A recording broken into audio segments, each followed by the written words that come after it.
ఒక ఊళ్ళో ఒక రాజుగారు అందరికి ప్రతిరోజు మధ్యాహ్నం పూట భోజనం పెడుతున్నారు. ఒక రోజు ఏమైందంటే ఒక గెద్ద పామును తీసుకొని వెళ్తుంది. ఆ తెలియకుండా పాములో నుంచి ఒక విషం వచ్చి అన్నంలో పడింది. గెద్దకు తెలియదు, పాముకు తెలియదు, రాజుగారికి తెలియదు, ఉండేవాడికి తెలియదు, వడ్డించేవాడికి తెలియదు. అలాంటి ఫుడ్ తిని ఒక ఆయన చనిపోయాడు. రాజుగారు చాలా ఫీల్ అయ్యారు. అయ్యే ఇది మంచి కోసం అయితే చెడు అయిపోయింది ఏంట్రా బాబు, ఇలా అయిపోయింది అని ఫీల్ అయిపోయారు.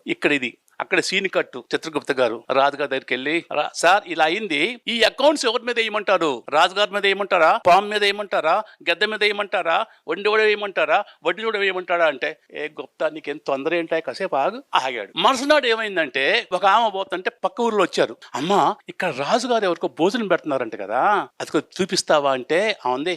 అరే పిచ్చోళ్ళలాగా ఉండారా, నిన్ననే రాజుగారు ఒకళ్ళకి విషమిచ్చి చంపేశాడ్రా, ఒకళ్ళకి విషమిచ్చి చంపేశాడ్రా, మీరు పోతే మీకు కూడా చంపుతారా, చూసుకోండి అంటే వాళ్ళు బ్యాక్ వెళ్ళిపోయారు అన్నం తినకుండా.